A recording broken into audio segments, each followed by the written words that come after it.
बार्शी कृषी उत्पन्न बाजार समितीच्या निवडणुकीला सुरुवात. सुरेश उर्फ सूर्यकांत गुंड यांचा पहिला अर्ज. रणवीर राऊत उपस्थित.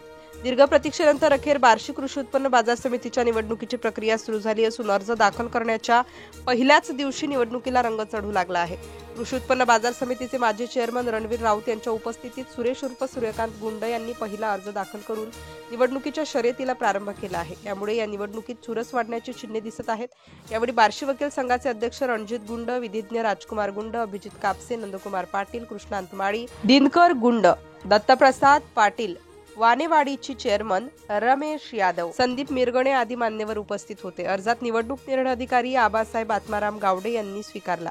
बार्शी कृषी उत्पन्न बाजार समितीची निवडणूक अनेक वर्षांनंतर पार पडत असून मतदारांमध्ये प्रचंड उत्सुकता आहे. आजपासूनच म्हणजे 3 नोव्हेंबर पासून नामनिर्देशन पत्र दाखल करण्यास सुरुवात झाली असून 7 नोव्हेंबर रोजी दुपारी 3 वाजेपर्यंत अर्ज दाखल करता येणार आहेत. यंदा समितीच्या एकूण 18 जागांसाठी निवडणूक होत आहे. यात सहकारी संस्था मतदारसंघाच्या 11 जागा, महिला राखीव 2, इतर मागासवर्गीय 1, विमुक्त जाती भटक्या जमाती 1, ग्रामपंचायत मतदारसंघाच्या 4, व्यापारी मतदारसंघाच्या 2 व हमाल तोलार मतदारसंघाची 1 अशी विभागणी आहे. सहकारी संस्था मतदारसंघात यापूर्वी 1643 मतदार होते, तर यंदा 2 नवीन समाविष्ट झाल्याने एकूण मतदार संख्या 1645 इतकी झाली आहे.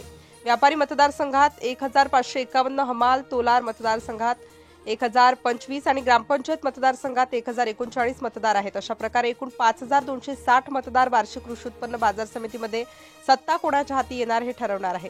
या निवडणुकीत शेतकरी वर्गाचा विशेष कल, पारदर्शक कारभार, शेतकऱ्यांना न्याय, हमीभाव आणि शासकीय योजना प्रभावीपणे राबवणाऱ्या सत्ताधाऱ्यांकडे आहे. निवडणूक प्रक्रिया सुरू होताच बाजार समिती परिसरात चर्चांना आणि राजकीय समीकरणांना वेग आला आहे. पहिल्या अर्जासोबतच निवडणुकीचे वातावरण रंगतदार बनले असून पुढील काही दिवसात कोण कोण उमेदवारी अर्ज दाखल करतात आणि कोण कोण रिंगणात उतरतात याकडे सर्वांचेच लक्ष लागले आहे.